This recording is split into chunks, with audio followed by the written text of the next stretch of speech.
নমস্কার, নিউজ 18 বাংলায় আপনাদের সকলকে স্বাগত। আপনাদের সঙ্গে রয়েছে আমি সোনিয়া। ঘড়ির কাঁটায় রাত 8টা বানিয়ে সময় জুয়ারের রিপোর্টারের। আপনারা জানেন যে বিভিন্ন গুরুত্বপূর্ণ খবরই আমরা তুলে ধরি এই বুলেটিনের টানা 1 ঘন্টা। শুরুতে নজর রাখতেই হচ্ছে আন্দোলন প্রত্যাহারে কড়া সুপ্রিম কোর্ট। আরজি করের ঘটনার প্রতিবাদে কর্মবিরতি। দেশ জুড়ে পরিষেবা ব্যাহত হওয়ায় রোগী হয়রানি, কাজে যোগ দিতে কড়া নির্দেশ শীর্ষ আদালতের। আপাতত আন্দোলনকারীদের বিরুদ্ধে পদক্ষেপ নয়। আরো বিস্তারিত এই বিষয়ে জানাতে পারবে, তবে তার আগে আরো একবার জানাবো, আবারও আন্দোলনকারীদের কাজে যোগ দেওয়ার আবেদন প্রধান বিচারপতির। সিবিআই এর স্ট্যাটাস রিপোর্টে নজর সুপ্রিম কোর্টের।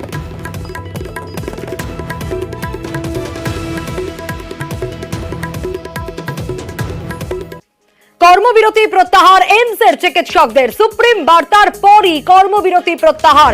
কর্মবিরতি প্রত্যাহার রেসিডেন্ট ডাক্তারদের। কর্মবিরতি উঠল রাম মনোহর লোহিয়ায়, কর্মবিরতি উঠল ইন্দিরা গান্ধী হাসপাতালে। আরো বিস্তারিত এই বিষয়ে মৈত্রেয়ী জানাবে। মৈত্রেয়ী, আজকে সুপ্রিম কোর্টে প্রধান বিচারপতি ডিওয়াই চন্দ্রচূড় তিনি জানান একাধিক ব্যবস্থা করা হচ্ছে জুনিয়র ডাক্তারদের তাদের যে আন্দোলন চলছে এবং তাদের যে আশঙ্কা রয়েছে সেই আশঙ্কা দূর করার জন্য একাধিক পদক্ষেপ করা হচ্ছে। কিন্তু রোগী স্বার্থের কথা মাথায় রেখে এবার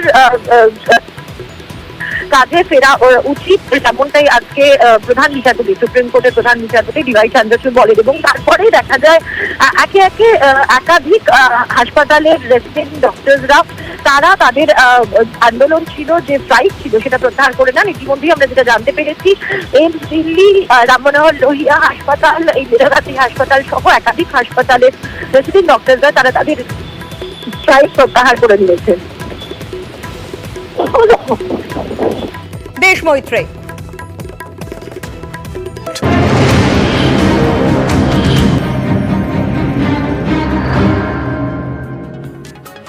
আর এবারে মানস বন্দ্যোপাধ্যায়,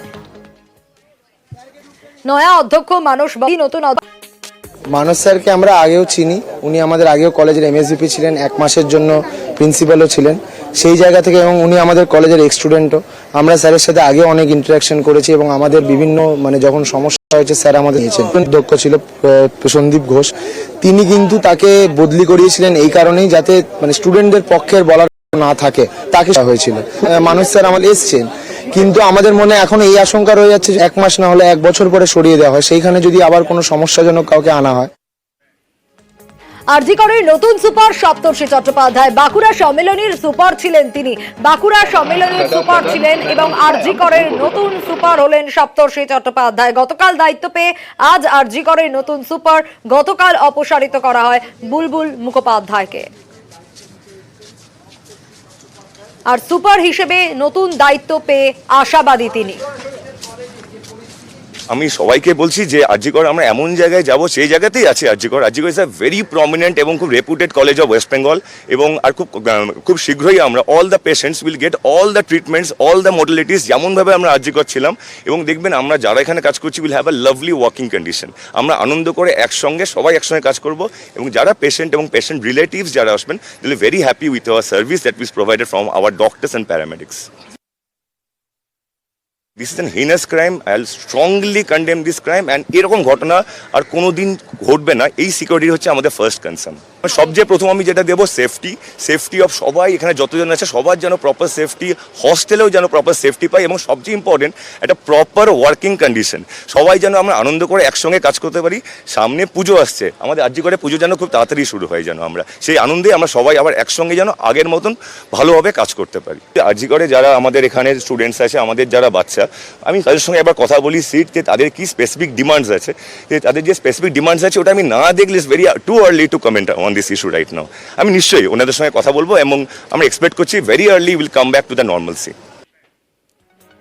পড়ুয়াদের দাবি মেনে নেয় রাজ্য। আরজি করের সব আধিকারিক বদল এবং কাজে ফেরার জন্য এবার আবেদন জানানো হয়। কাজে ফেরার জন্য আবেদন প্রধান বিচারপতির। দিল্লিতেও ইতিমধ্যে কাজে ফিরেছেন চিকিৎসকরা।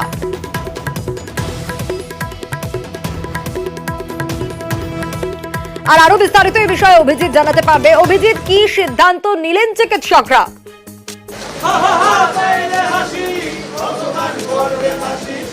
সোনিয়া, এখনো পর্যন্ত চিকিৎসকরা যেটুকু জানা যাচ্ছে তারা নিজেদের মধ্যে আলোচনা করছেন, জেনারেল বডি মিটিং করছেন, তবে তারা আন্দোলন চালিয়ে যাবেন এ বিষয়ে তারা ঐক্যমত হয়েছেন এবং তাদের বক্তব্য যে আদালত আজকে যে নির্দেশ দিয়েছে সেখানে তারা বিচার পাননি, যে বিচারের দাবিতে, যে চিকিৎসক ছাত্রীর বিচারের দাবিতে তারা এই আন্দোলনে নেমেছেন, যে কর্মবিরতি করছেন, সেই বিচার তারা পাননি।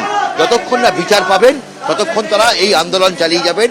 ফলে আর.জি. কর হাসপাতালে আজকে সন্ধ্যের পর থেকে নাচে, গানে, আবৃত্তিতে, কবিতায় দেখা যাচ্ছে এখানে ছাত্রছাত্রীরা, তারা এই আন্দোলনকারীরা, তারা এই আন্দোলন চালিয়ে যাচ্ছেন এবং তাদের একটাই বক্তব্য যে তারা যেভাবে আন্দোলন চালাচ্ছিলেন সেই আন্দোলন থেকে পিছিয়ে আসার এই মুহূর্তে কোনো প্রশ্নই নেই। আগে তারা সুবিচার পাবেন, প্রকৃত দোষীরা গ্রেপ্তার হোক, তবেই তারা আন্দোলন প্রত্যাহার করবেন। এখনো পর্যন্ত আন্দোলন প্রত্যাহার করার কোনো ভাবনা চিন্তাই হয়নি। সোনিয়া, বেশ অভিজিৎ। অন্যদিকে এবার নজর রাখবো চেস্ট মেডিসিন বিভাগের প্রধান ছিলেন অরুণাভ দত্ত চৌধুরী, তাকে সরিয়ে দেওয়া হয়, রাতারাতি বদলি করে দেওয়া হয় মালদা মেডিকেলে। আর মালদা মেডিকেলে বদলি হওয়ার পর এই অরুণাভ দত্ত চৌধুরীতেই আপত্তি রয়েছে পড়ুয়াদের। আর.জি. কর থেকে তাকে বদলি করা হয়, আর নতুন প্রধানকে কোনোভাবেই মানতে চাইছেন না পড়ুয়ারা। কেন, কি জানাচ্ছেন পড়ুয়ারা, আরো বিস্তারিত সেবক জানাতে পারবে। সেবক, মালদা মেডিকেলে বদলি করা হয় অরুণাভ দত্ত চৌধুরীকে, কিন্তু পড়ুয়ারা তাকে মানতে চাইছেন না, কি বলছেন পড়ুয়ারা?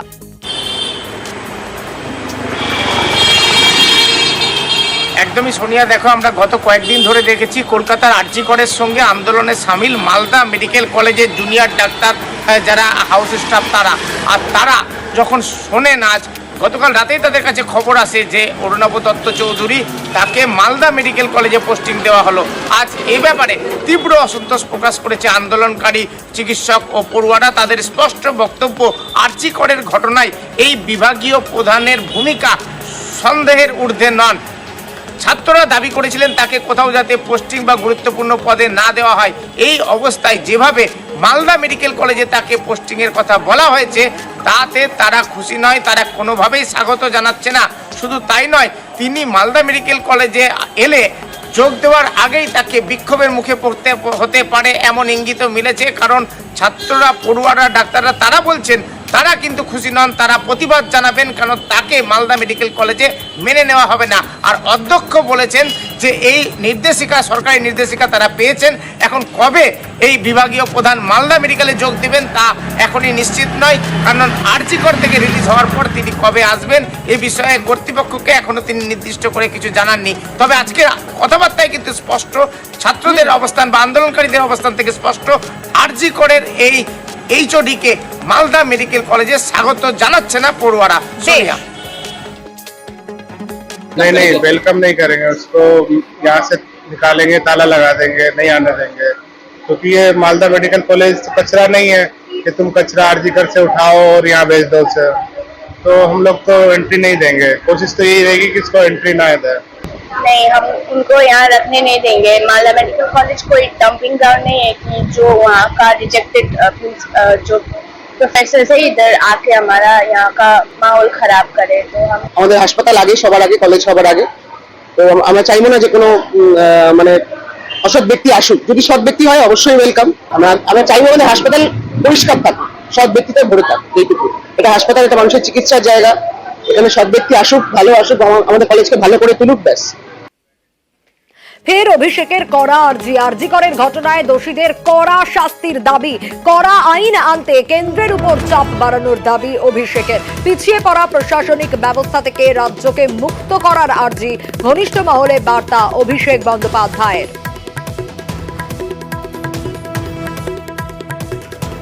আরো বিস্তারিত আবির এ বিষয়ে জানাতে পারবে। আবির, আরজি করের ঘটনায় দোষীদের কড়া শাস্তির দাবি এবং কড়া আইন আনতেও কেন্দ্রের উপর চাপ বাড়ানোর দাবি অভিষেকের।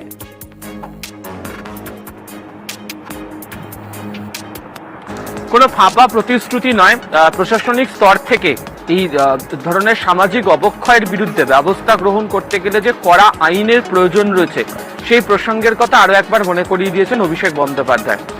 একদিকে তিনি যেমন 14ই আগস্ট মধ্যরাতের পর ফের এই বিষয় নিয়ে এক্স হ্যান্ডেলে পোস্ট করেছেন, একই সঙ্গে তার ঘনিষ্ঠ মহল সূত্রে যেটা জানতে পারা যাচ্ছে এই বিষয়টি নিয়ে যে প্রশাসনের বিভিন্ন স্তরের মধ্যে যে শ্লথতা রয়েছে, তারা যে গোটা সিস্টেমটার ক্ষেত্রে এখনো পর্যন্ত তারা কোথাও পিছিয়ে থাকার মতো বা অত্যন্ত কম গতিতে তারা যে এগোনোর চেষ্টা করছে, এই বিষয় নিয়েও যে একটি আপত্তি থাকছে সেই বিষয়টাকে কার্যত তিনি স্পষ্ট করেছেন। এবং আগামী দিনে এই সামাজিক অবক্ষয়ের বিরুদ্ধে লড়াই শুধু করা সম্পন্ন হতে পারে সেই বিষয়ে যেন থাকে সেই প্রসঙ্গের কথা উল্লেখ করে দিয়েছেন। তিনি যেটা উল্লেখ করেছেন তার সূত্র মারফত আমরা যেটা জানতে পারছি যে জনপ্রতিনিধি হিসেবে তিনি একাধিক বিষয়কে, যেটা সামাজিক বিভিন্ন বিষয়ের কথা এর আগে উল্লেখ করেছেন, যদিও তিনি প্রশাসনের অংশ নন, তবে বিভিন্ন সময় গিয়ে দেখতে পাওয়া গিয়েছে যে সেই যে ধরনের বক্তব্যকে রাখা হয়েছিল বা সিস্টেমগুলোকে বদল করার কথা বলা হয়েছিল তা নিয়ে আলোচনা করতে নেবে এর আগে বেশ কিছু ক্ষেত্রে সমস্যার সমাধান হয়েছে। ফলে বর্তমান অবস্থাতে দাঁড়িয়ে যে ঢিমে তালে চলা যে সিস্টেম, সেখান থেকে যদি বেরিয়ে আসতে পারা যায় তাহলে আখেরে দল এবং প্রশাসন উভয়েরই যে সুবিধা হবে। এবং এই দুটোকে ঘিরে যে ধরনের বিতর্ক তৈরি হচ্ছে, মানুষজন যে নানা ধরনের প্রশ্ন তুলে ধরছে, সেখান থেকে যে বেরিয়ে আসতে পারা যাবে সেই প্রসঙ্গের কথাও মনে করিয়ে দিয়েছেন অভিষেক বন্দ্যোপাধ্যায়। বেশ,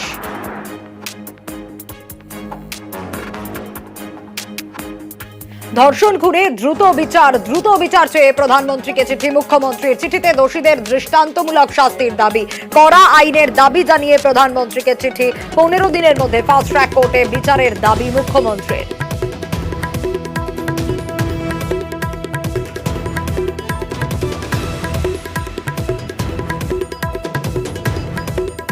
পশ্চিমবঙ্গের মুখ্যমন্ত্রী মমতা ব্যানার্জি ভারতের প্রধানমন্ত্রী মাননীয় নরেন্দ্র মোদীকে একটি চিঠি আজকে লিখেছেন অগাস্ট 22।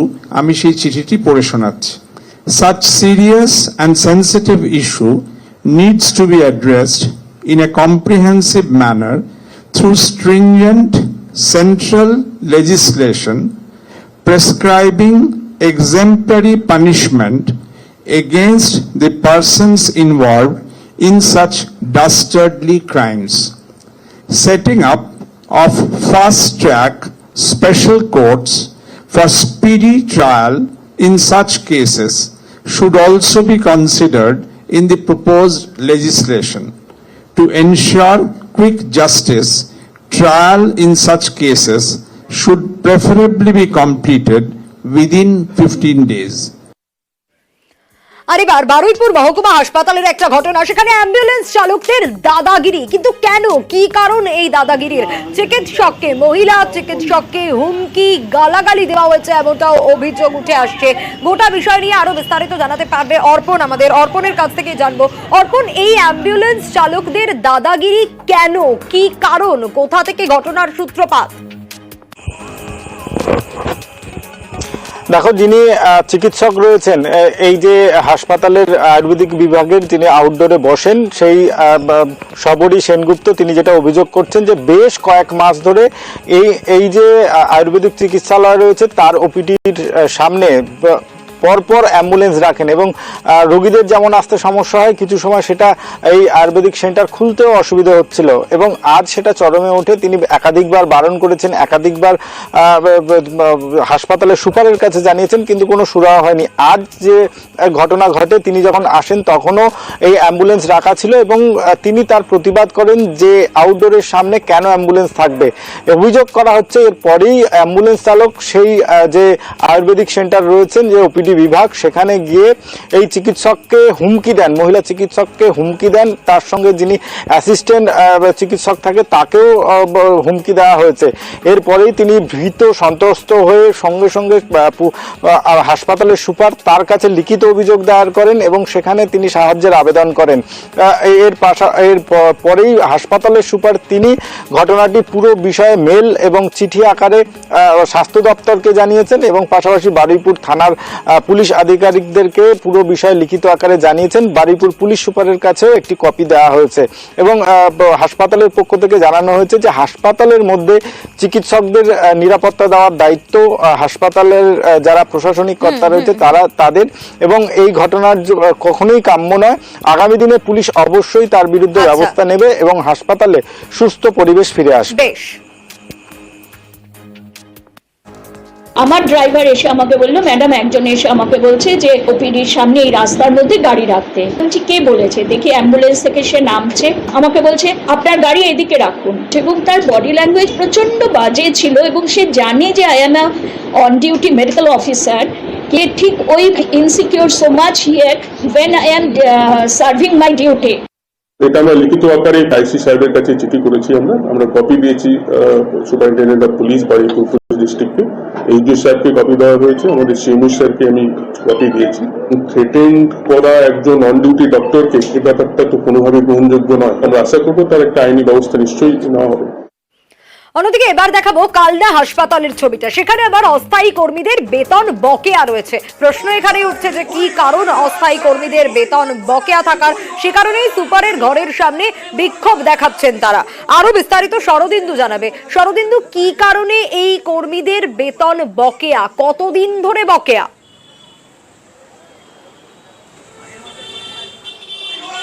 দেখো, আরজিকর কাণ্ড নিয়ে যখন চারদিকে উই ওয়ান্ট জাস্টিস স্লোগান উঠছে, ঠিক তখন কালনা মহকুমা হাসপাতালের অস্থায়ী কর্মীরা স্লোগান দিলেন উই ওয়ান্ট স্যালারি। কারণ তারা বলা যায় যে জুলাই মাসের বেতন এখনো পাননি, অর্থাৎ আগস্ট মাসের 22 তারিখ হয়ে গেল, এখনো গত মাসের বেতন পায়নি। প্রায় 2 মাসের বেতন তাদের বকেয়া, এবং এই কারণেই তারা বিক্ষোভ দেখালেন। এবং হাসপাতালে 129 জন অস্থায়ী কর্মী রয়েছে। তারা অল সার্ভিস গ্লোবাল নামে একটি সংস্থার মাধ্যমে তারা সেখানে নিযুক্ত রয়েছে, কিন্তু ওই সংস্থা তাদের বেতন মেটাচ্ছে না, এমনই অভিযোগ তাদের। হাসপাতাল কর্তৃপক্ষ জানিয়েছে কি কারণে এই কর্মীরা বেতন পাননি তা খতিয়ে দেখা হচ্ছে, এবং এই কর্মীরা জানিয়েছেন যদি অবিলম্বে তাদের সমস্যার সমাধান না হয় তাহলে এমার্জেন্সি বিভাগ বাদ দিয়ে সমস্ত বিভাগে তারা কাজ করা বন্ধ করে দেবে। একই দাবিতে তারা বিক্ষোভ দেখায় মহকুমা শাসকের অফিসেও, এবং দ্রুত এই সমস্যা যাতে মেটানো যায় তার আশ্বাস দিয়েছেন মহকুমা শাসক। সব মিলিয়ে যেহেতু এতদিন বেতন, প্রায় 2 মাসের বেতন বকেয়া রয়েছে, তাই এই সংস্থার কর্মীরা, অস্থায়ী কর্মীরা তারা বিক্ষোভ দেখালেন। এবং তাদের বক্তব্য যে এর আগেও এই ধরনের অনিয়মের ঘটনা ঘটেছে, তা সত্ত্বেও কেন এই সংস্থাকে আবার টেন্ডার দেওয়া হলো সেই প্রশ্নও তুলেছেন এই কর্মীরা। হাসপাতাল কর্তৃপক্ষ বিষয়টি খতিয়ে দেখার আশ্বাস দিয়েছে। সোনিয়া, এই কোম্পানিটা বিগত 3 বছর ধরে আমাদের স্টাফেদের ঠিকমতো টাইমে মাইনে দেয় না, তাকে আবার পুনরায় কিভাবে বরাদ দেওয়া হলো এটাও আমাদের জানবার কৌতূহল জন্মেছে। আর যতক্ষণ না আমরা স্যালারি পাবো আমরা কেউ কর্মে ফিরবো না। এমার্জেন্সি পরিষেবা চালু রেখেছি, দীর্ঘদিন ধরে স্যালারি দিচ্ছে না, আজকে দেবো কালকে দেবো, আমাদের 8 তারিখে স্যালারি দেওয়ার কথা। এই কারণে আজকে আমরা সাইড ইনচার্জকে আবেদন করেছি যে আপনি ইমিডিয়েট কোম্পানির সাথে আমাদের বসান, যে এই রকম ভাবে চলবে না। এটা ওরা বলেছে 2 মাস ধরে পাচ্ছে না, এটা নয়, গত মাসে ওরা স্যালারি ঠিকঠাক টাইমে পেয়েছে। এই মাসে কোম্পানিটা নতুন টেন্ডার পেয়েছে, স্বাস্থ্য ভবনকে জানিয়েছি, কনসার্ন অথরিটিকে। ওরা বললো ওদের ইন্টারনাল কিছু সমস্যার জন্য স্যালারিটা দিতে একটু সমস্যা হচ্ছে ওদের, তবে স্যালারিটা ওরা যত তাড়াতাড়ি সম্ভব ওরা করে দেবে। এবং আমরা এখান থেকে অফিসিয়ালি চিঠিও করেছি, স্বাস্থ্য ভবনকে জানিয়েছি। আর এবার দেখাবো কোচবিহারের একটা ঘটনা। কাঠগড়ায় স্কুল পরিচালন সমিতির সভাপতি কেন না, তার কারণ ছাত্রীদের অশ্লীল মেসেজ করেছেন, এমনটাই অভিযোগ। ছাত্রীদের অশ্লীল মেসেজ করার অভিযোগ, ঠিক কি কারণ, কেন এই কাজ তিনি করেছেন, শুভঙ্কর আরো বিস্তারিত জানাতে পারবে। শুভঙ্কর, কাঠগড়ায় স্কুল পরিচালন সমিতির সভাপতি, কি অভিযোগ, কেন এই কাজ করেছেন? দেখো, একেবারেই কোচবিহার শহর সংলগ্ন রাজারহাট হাই স্কুল, এই স্কুলের যিনি পরিচালন সমিতির সভাপতি অনুতোষ রায়, তার বিরুদ্ধে যেটা অভিযোগ, তিনি একাদশ শ্রেণীর ছাত্রীদের মোবাইলে অশ্লীল SMS পাঠান, মেসেজ পাঠান, এবং মাঝে মধ্যে তাদেরকে দেখে লক্ষ্য করে কটূক্তিও করেন। গত বেশ কিছুদিন ধরেই এই ধরনের ঘটনা স্কুলে চলছিল এবং স্কুলের বাইরেও এই ধরনের ঘটনা চলছিল। এরপর আজ গোটা বিষয়টি নিয়ে স্কুলে এসে ছাত্রীরা ক্ষোভে ফেটে পড়ে। ছাত্রীদের পাশাপাশি বিষয়টি নিয়ে আন্দোলনের নামে ছাত্ররা, এরপর সেই আন্দোলন গড়ায় এলাকায় স্থানীয় বাসিন্দারা রাজারহাট মোড়ে পথ অবরোধ করে। খবর পেয়ে পুন্ডিবাড়ি থানার পুলিশ এসে পরিস্থিতি নিয়ন্ত্রণে আনে। ছাত্রছাত্রী থেকে স্থানীয় বাসিন্দাদের একটাই অভিযোগ যে এই যে স্কুল পরিচালন সমিতির সভাপতি, তিনি যে ধরনের ঘটনা ঘটিয়েছেন তাকে গ্রেপ্তার করতে হবে। শুধু ছাত্রীদের নয়, স্কুলের একাংশ শিক্ষিকাদেরও তিনি অশ্লীল মেসেজ পাঠাতেন বলে জানা গিয়েছে। ফলে আচ্ছা। খবর পেয়ে পুটিবাড়ি থানার পুলিশ এসে ঘটনাস্থলে পৌঁছায় এবং পরবর্তীতে ওই অভিযুক্ত যে স্কুল পরিচালন সমিতির সভাপতি তাকে গ্রেপ্তার করে। এরপরই পরিস্থিতি ঠান্ডা হয়। বেশ, আমাদের এই রাজা স্কুলের প্রেসিডেন্ট তিনি 11-12 ছাত্রছাত্রীদের কটূক্তি করে এবং তিনি দীর্ঘদিন থেকেই করছেন। এর আগে ছাত্রছাত্রীদের এরকম হেনস্থা করেছেন, তার জন্যই আমরা প্রতিবাদ। এবং এই যে লোকটা, এই যে প্রেসিডেন্ট হওয়ার যোগ্যই ওনার মধ্যে নেই, অবিলম্বে ওনাকে গ্রেপ্তার করতে হবে এবং গ্রেপ্তার করে কঠোর শাস্তি দিতে হবে। আমডাঙ্গায় তৃণমূল নেতাকে কোপ, কেন না জমি নিয়ে বিবাদ। কার বিরুদ্ধে অভিযোগ? অভিযোগ সিপিআইএম নেতার বিরুদ্ধে। কিন্তু কেন এই পরিস্থিতি, আরো বিস্তারিত জানাতে পারবে জিয়াউল। জিয়াউল, অভিযোগ পাল্টা অভিযোগ উঠে আসছে, কিন্তু আসল ঘটনাটা ঠিক কি? একদম, দেখো তুমি যেমনটি বলছিলে, জমি বিবাদকে কেন্দ্র করে একেবারে পঞ্চায়েত সমিতির একজন তৃণমূল কংগ্রেসের নেতা, পঞ্চায়েত সমিতির কর্মাধ্যক্ষ, ফলে তিনি যখন অফিসে বসেছিলেন সেই সময় তার উপরে অতর্কিত হামলা চালায়, অর্থাৎ ধারালো অস্ত্র নিয়ে একেবারে বিডিও অফিসের মধ্যে গিয়ে সেখানে এলোপাতাড়ি কোপ মারতে থাকে। শুধুমাত্র তৃণমূল নেতাকেই কোপ মারেনি, ফলে তার আরো যারা তার সঙ্গে যারা ছিলেন তাদেরকেও একে একে কোপাতে থাকে। অর্থাৎ এই ঘটনায় প্রায় শাসক দল তৃণমূল কংগ্রেসের পক্ষে প্রায় না হলে 10 জন আক্রান্ত। পাল্টা অভিযোগের তীর হচ্ছে সিপিআইএম এর দিকে। সিপিআইএম এর পাল্টা অভিযোগ যে তারা কোন রকম ভাবে হামলা করেনি, উল্টে তৃণমূল কংগ্রেসের উপর হামলা করেছে। ফলে জমি যেটা নিয়ে দীর্ঘদিনের বিবাদ চলছিল, অর্থাৎ এলাকার জমি তারা জোর করে তৃণমূল কংগ্রেস নেতা দখল করছিল এবং তা নিয়েই বারংবার প্রতিবাদ করছিল। এর আগে আমরা দেখেছি রাস্তা অবরোধের ঘটনা। ফলে আজকে যখন তৃণমূল কংগ্রেস নেতা তারা ব্লক অফিসে বসেছিলেন সেই সময় ধারালো অস্ত্র নিয়ে অফিসের মধ্যে গিয়ে থেকে এলোপাতাড়ি কোপাতে থাকে। ফলে তারাও পাল্টা হামলা চালায়। এই ঘটনা এখনো পর্যন্ত সিপিআইএম এর 3 জন এবং তৃণমূল কংগ্রেসের প্রায় 10 জন, মোট 13 জন কিন্তু আক্রান্ত হচ্ছে। কিন্তু সিপিএম এর স্পষ্ট নেতার অভিযোগ যে তারা কোনো জমি দখল করতে যায়নি। যারা জমি দীর্ঘদিন ছিল, তিনি বিএলআরওর নিজের পাওয়ার খাটিয়ে সেই জমি দখল করেছিল, সেই জমি ফেরতের জন্যই তিনি জানতে গেছিলেন এবং কথা বলতে গেছিলেন। তা নিয়েই গন্ডগোল এবং তা নিয়েই তুলকালাম এবং এই ঘটনা এখনো পর্যন্ত 13 জন আক্রান্ত। ইতিমধ্যে আমডাঙ্গা থানায় অভিযোগ দায়ের হয়েছে। এখনো পর্যন্ত পুলিশ সূত্রে খবর 3 জনকে গ্রেপ্তার করেছে আমডাঙ্গা থানার পুলিশ। আর এবার দেখাবো আদালত চত্বর, সেখানে মালের গুদামে হ্যান্ড গ্রেনেড। কোচবিহার আদালতের মাল গুদাম থেকে উদ্ধার হয়েছে এই হ্যান্ড গ্রেনেড। ঠিক কি বিষয়, কি পরিস্থিতি, কেন এই ধরনের ঘটনা, আরো বিস্তারিত জানাতে পারবে শুভঙ্কর। শুভঙ্কর, ঠিক কি ঘটেছে? হ্যাঁ, দেখো, কোচবিহার সাগরদিঘির চত্বরে রয়েছে কোচবিহার জেলা আদালত। সেই আদালতের পাশেই রয়েছে কোচবিহার মালখানা। গত মঙ্গলবার সেই আদালতের মালখানা যখন পরিষ্কার করছিলেন 2 জন সিভিক ভলান্টিয়ার, সে সময় একটি গাঁজা ভর্তি ব্যাগের ভেতরে একটি হ্যান্ড গ্রেনেড দেখতে পান। এরপরই ঘটনায় চাঞ্চল্য ছড়িয়ে পড়ে, সেই ঘরটি সিল করে দেওয়া হয়। এরপর জেলা পুলিশের তরফে বিন্নাগুড়ি আর্মি ক্যাম্পের সঙ্গে যোগাযোগ করা হয়। সেই আর্মি ক্যাম্পের বোম স্কোয়াডের টিম, বছর আগে ঠিক এই মালখানা থেকেই আরেকটি গ্রেনেড উদ্ধার হয়েছিল। কিন্তু এখন প্রশ্ন উঠছে, গ্রেনেড একগুলো কারাই বা এখানে রেখেছিল তা নিয়ে কিন্তু বেশ কিছু প্রশ্ন তৈরি হয়েছে। যদি কি কারণ, আরো বিস্তারিত সুজিত জানাতে পারবে। সুজিত, 500 জন কাজ, বিষয়টা হলো যে নলকূপ সিস্টেম ছিল গ্রামে গ্রামে, গ্রাম পঞ্চায়েত, কিন্তু তাদের কাজ নিয়ে আশঙ্কায় পড়ে গেছেন এবং আতঙ্কিত তারা। কেন না তারা বলছেন আধুনিক যে সিস্টেম চালু হচ্ছে জল প্রকল্পের, বাড়ি বাড়ি জল প্রকল্প, তার ফলে যারা নলকূপের জল পরীক্ষা করে দেখার কাজে নিযুক্ত ছিলেন তারা কিন্তু কাজ হারাতে চলেছেন। এই যে আশঙ্কা, এই যে আতঙ্ক, তা নিয়ে তারা জেলা পরিষদ এবং জেলা শাসকের কাছে দরবার করলেন এবং তারা বললেন যে তাদেরকে যাতে নিয়োগ করা হয় কোনোভাবে, কারণ এই যে সিস্টেমটা আসছে তার ফলে নলকূপ বন্ধ হওয়া মানে সেই যে কাজটা তারা করতেন সে কাজটা থেকে তারা বলা যায় অব্যাহতি তাদের নিতে হবে এবং এই কাজ হারানো মানেই তারা কিন্তু দিন গুজরান কিভাবে করবেন তারা বলছেন এই আয়ের উপর তারা নির্ভর করে সংসার চালান। এর ফলে এরকম অবস্থায় যখন কর্মহীন হওয়ার আশঙ্কা দেখা দিচ্ছে সোনিয়া, তখন কিন্তু তারা বসে না থেকে প্রশাসনের দ্বারস্থ হয়েছেন। তারা বলছেন তাদের কথা ভাবা হোক যাতে তাদের কাজ না যায়। তারা বলছেন আধুনিক যে সিস্টেম তাতে জল প্রকল্পের নতুন করে কাজ হোক, এবং সেটা চালু হোক, কিন্তু তার সঙ্গে সঙ্গে তাদের চাকরি যাতে না যায়, তাদের কর্মসংস্থানের ব্যাপারটাও যাতে দেখা হয়, এবং তা নিয়েই তারা জেলা প্রশাসনের কাছে দ্বারস্থ হয়েছেন। তারা বলছেন তাদের বিষয়টি দেখা হোক। সোনিয়া, বেশ।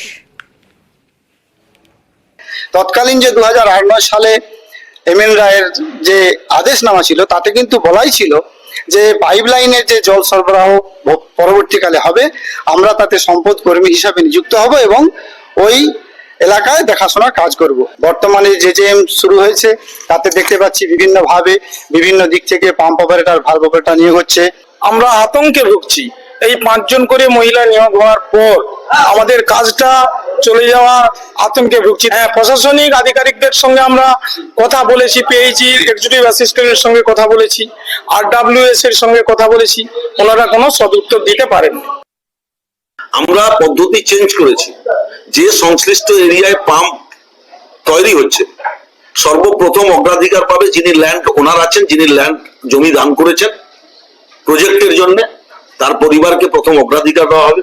সংশ্লিষ্ট এরিয়াতে যেখানে পাম্প বসছে সেই এলাকার কোনো হ্যান্ডিক্যাপ প্রতিবন্ধী ছেলেকে সর্বপ্রথম অগ্রাধিকার দেওয়া হবে।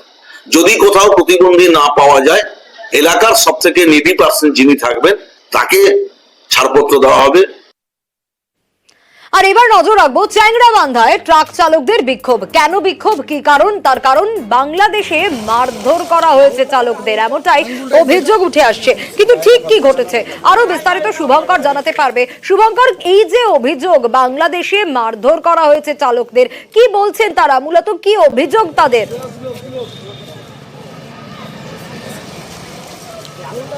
হ্যাঁ দেখো, কোচবিহার জেলার চ্যাংড়াবান্ধা দিয়ে ভারত ও বাংলাদেশ এবং ভুটান বাংলাদেশের মধ্যে বাণিজ্য হয়। প্রতিদিন বহু ট্রাক পণ্য নিয়ে বাংলাদেশে যায়। গতকাল বাংলাদেশের যে বুড়িমারি বন্দর, সেই বুড়িমারি বন্দরে একজন ট্রাক চালককে মারধর করার অভিযোগ ওঠে এক বাংলাদেশির বিরুদ্ধে। সেই ট্রাক চালকদের অভিযোগ স্নানের জল নিয়ে বচসা, এবং যার জন্যই সেই ট্রাক চালককে ব্যাপক মারধর করা হয়। এরপর সেই ট্রাক চালক আজ ইমিগ্রেশন চেকপোস্ট দিয়ে ভারতে প্রবেশ করে। এরপরই সব বিষয়টি জানাজানি হতে চ্যাংড়াবান্ধা ইমিগ্রেশন চেকপোস্টের সামনে কয়েকশো ট্রাক চালক বিক্ষোভ দেখায়। তারা এই যে ভারত বাংলাদেশ এবং ভুটান বাংলাদেশের মধ্যে যে বাণিজ্য চলছিল সেটা বন্ধ করে দেয়। মুহূর্তে উত্তেজনা ছড়িয়ে পড়ে এলাকায়। ট্রাক চালকদের অভিযোগ, তারা বাংলাদেশে পণ্য পরিবহন করার জন্য ট্রাক নিয়ে গিয়েছে, তাদের যদি মারধর করা হয়, তাদের যদি নিরাপত্তা না থাকে, তাহলে তারা যাবেন না। খবর পেয়ে ঘটনাস্থলে পৌঁছায় মেকলিগঞ্জ থানার এসডিপিও, মেকলিগঞ্জ থানার পুলিশ, পাশাপাশি চ্যাংড়াবান্ধা এক্সপোর্টার অ্যাসোসিয়েশন। যদিও পরবর্তীতে তাদের আশ্বাসে এদিন সন্ধ্যে নাগাদ ট্রাক চালকদের ধর্মঘট যে অবরোধ ছিল সেই অবরোধ ওঠে এবং পরবর্তীতে বাণিজ্য শুরু হয়। বেশ।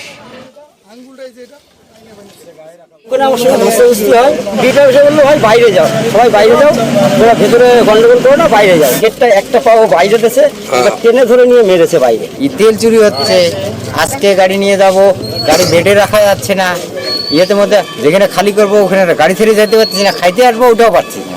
কমপ্লেন দিলে কমপ্লেন ওরা মানে না, দেখছি তাহলে আজকে আর যাওয়া হবে না। আমরা নিউজ 18 বাংলায় দেখিয়েছিলাম পুরুলিয়ার আরশায় রেশনে ওজনে কিভাবে কারচুপি হচ্ছে, কিভাবে ওজন যন্ত্রে পাথর চাপিয়ে কারচুপি করছেন ডিলার। সেই ছবি 20 আগস্ট আমরা এই খবর দেখিয়েছিলাম। দেখছেন কিভাবে ইট দিয়ে ওজনে কারচুপি, এবং আমাদের খবরের জেরেই, নিউজ 18 বাংলার খবরের জেরেই ব্যবস্থা খাদ্য দপ্তরের তরফ থেকে। ইন্দ্রজিৎ রয়েছেন আমাদের সঙ্গে, আরো বিস্তারিত জানাতে পারবে। ইন্দ্রজিৎ, 20 আগস্ট আমরা এই খবর দেখিয়েছিলাম, খাদ্য দপ্তরের তরফ থেকে আমাদের খবরের জেরেই ব্যবস্থা নেওয়া হয়েছে। কি ব্যবস্থা নেওয়া হলো?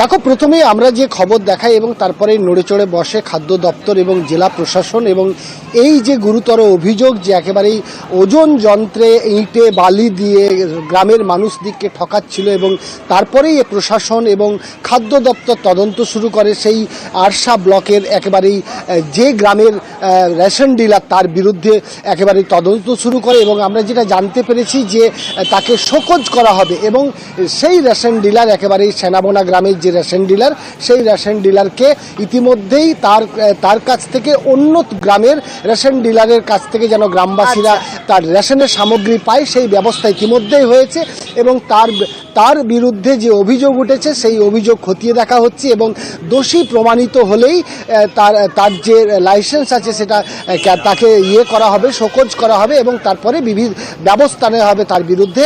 এবং একেবারে এই ঘটনায় একেবারেই কড়া মনোভাব দেখিয়েছে পুরুলিয়া জেলা পরিষদের সভাধিপতি নিবেদিতা মাহাতো। তিনি বলেছেন এই রেশন ডিলার যেমন যুক্ত রয়েছে এবং স্থানীয় যিনি খাদ্য নিয়ামক রয়েছেন বা খাদ্য দপ্তরের যিনি অফিসার রয়েছেন, যাকে বারে বারে অভিযোগ করা হয়েছিল তিনি কিছু করেননি, তার বিরুদ্ধেও ব্যবস্থা নিতে হবে। ফলে স্বাভাবিকভাবেই আমাদের যে খবর দেখানো হয়েছিল সেই খবরে নড়ে চড়ে বসেছে এবং তাকে সাসপেন্ড করা হবে বলে আমরা জানতে পেরেছি এবং সেটা দ্রুত হবে। তবে সেই সাসপেন্ড করার জন্য যে কাজ করা হচ্ছে, খতিয়ে দেখা হচ্ছে বিষয়টি এবং যে ভিডিও ফুটেজটি দেখা গেছে যেখানে একেবারে ওজন যন্ত্রে তিনি দুর্নীতি করছেন, গ্রামের মানুষকে ঠকাচ্ছেন, গ্রামের মানুষ যে অভিযোগ করেছে, পুরো বিষয়টি খতিয়ে দেখে আপাতত খাদ্য দপ্তর বুঝতে পেরেছে তার মধ্যে ত্রুটি রয়েছে এবং ইতিমধ্যেই যেমনটা বললাম গ্রামের মানুষ যাতে রেশন থেকে না বঞ্চিত হয় তার জন্য পাশের যে গ্রাম রয়েছে সেই গ্রামের রেশন দোকান থেকে তাদেরকে গ্রামের মানুষকে রেশন দেওয়া হবে এবং তাকে যাতে গ্রামের মানুষ বঞ্চিত না হয় সে ব্যবস্থা তো করা হচ্ছে। বেশ, আগে যে হিসাবে রেশনে পাওয়াই যেত না, সে গ্রামের মানুষ অনেক কষ্টে সে লাইন দেওয়ার করতে, এখন তো দুয়ারে রেশন প্রক্রিয়া চালু করেছেন আমাদের মাননীয় মুখ্যমন্ত্রী মহাশয়া। সেখানে এরকম একটা যে তছনছ করা হচ্ছে বা এরকম একটা অনৈতিকভাবে কাজ হচ্ছে সেটা খবর ছিল না বা ভাবাও যেত না। যাই হোক, খবরটা আসার পরে আমরা অবশ্যই এটা স্টেপ নিয়েছি এবং একদম যে দোষী তাকে অবশ্যই সাসপেন্ড করা হবে। আমাদের সংগঠনের পক্ষ থেকে ওই ডিলারকে আমরা জানিয়েছি যে উপভোক্তাদের প্রাপ্ত যে মাল থেকে বঞ্চিত হোক সেটা আমরা চাই না। আমরা চাই যে উপভোক্তাদের মাল ইমিডিয়েট দেওয়া হোক এবং সেটা সেই ডিলারই দেবে। আমরা সেটা জানিয়েছি এবং তার উপরে চাপ সৃষ্টি করেছি এবং দপ্তর থেকেও চাপ সৃষ্টি করেছে, ওকে মালটা দিতে হবে ইমিডিয়েট।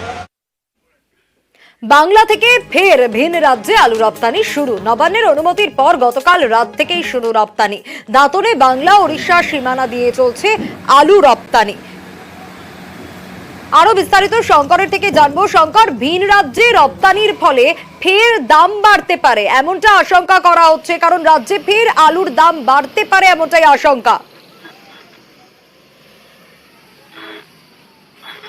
তোমাদের জানিয়ে রাখি যে বেশ কয়েক মাস ধরে আলুর যেরকম দাম উঠেছিল তাতে কিন্তু একেবারে বিপাকে পড়েছিলেন এই পশ্চিমবাংলার মানুষরা।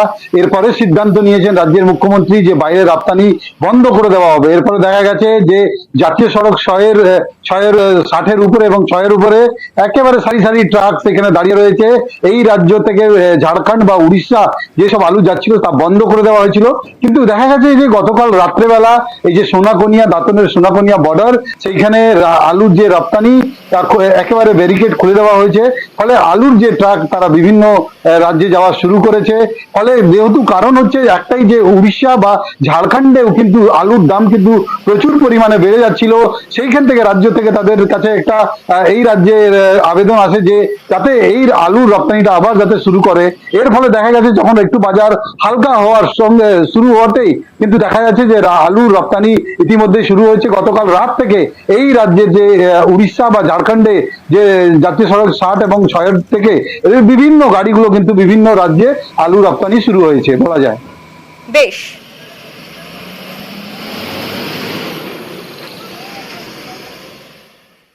আচ্ছা, একটা হস্টেল মানে সেখানে পড়ুয়ারা থাকবে, আর সেই হস্টেলে যদি জল না থাকে এমনটা যদি অভিযোগ উঠে আসে তাহলে স্বাভাবিকভাবেই কি পরিস্থিতি তৈরি হয় তা বলার অপেক্ষা রাখে না। রেজিস্ট্রারকে ঘেরাও করে রীতিমতো পড়ুয়ারা বিক্ষোভ দেখাতে শুরু করেন। দেখুন।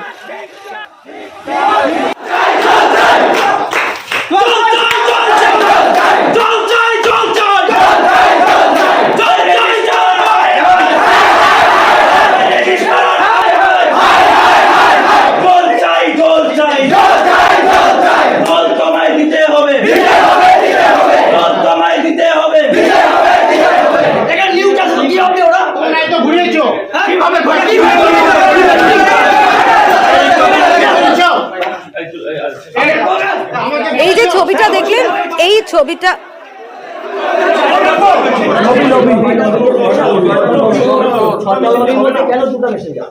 ঠিক আছে, এই গেল একটা এই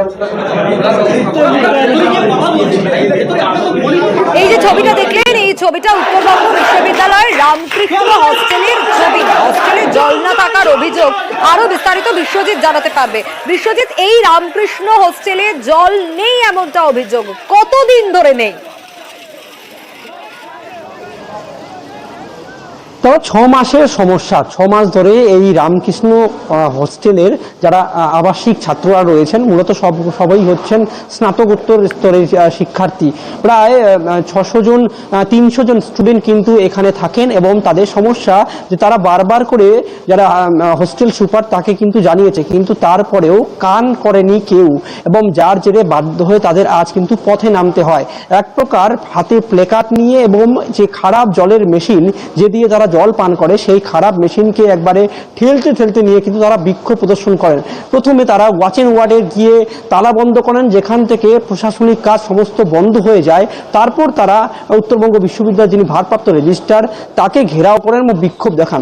তবে রেজিস্ট্রার তিনি জানাচ্ছেন তিনি সমস্যাটি আজকেই জেনেছেন এবং দ্রুততার সঙ্গে সেখানে সঙ্গে থাকো। আগে শোনাই পড়ুয়ারা কি বলছেন। দীর্ঘ 6 মাস যাবত আমাদের হোস্টেলে পানীয় জলের কোনো ব্যবস্থা নেই, তাও অ্যাকোয়াগার্ড নেই। আমাদেরকে যে বেসিনে যে স্নান করা জল, সেই জল আমাদেরকে খেতে হচ্ছে। আমাদের যে স্নান করা বাথরুম, টয়লেট করা বাথরুম, সেই বাথরুমগুলোর দরজা নেই। যে একটা স্নান করা বাথরুমের সামনে আমরা গামছা দিয়ে সেখানে ঢেকে সেখানে স্নান করছি, ঠিক আছে? তাহলে কি বলবো, এটা বড় বড় ভাষা নেই, এখানে লজ্জা লাগছে বলতে।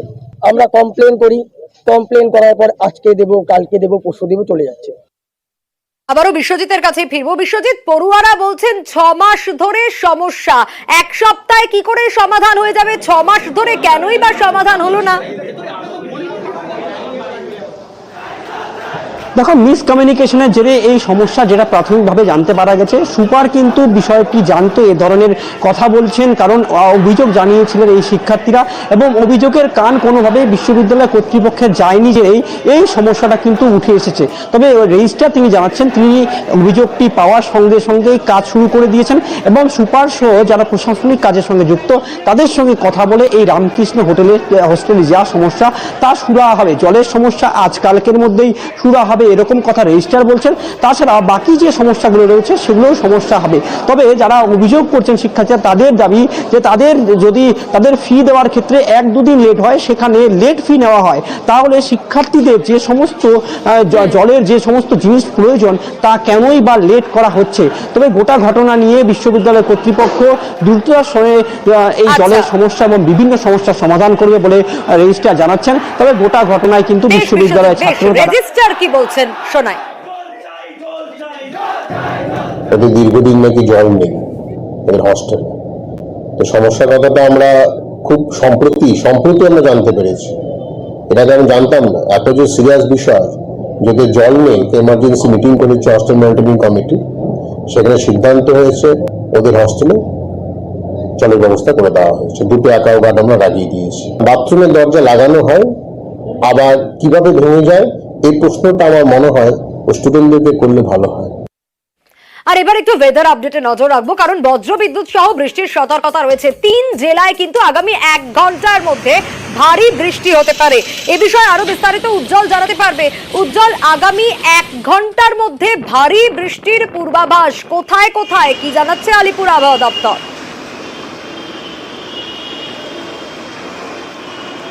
দেখো, আর 1 ঘন্টার মধ্যে ভারী থেকে অতি ভারী বৃষ্টির সম্ভাবনা রয়েছে বেশ কয়েকটি জেলার মধ্যে।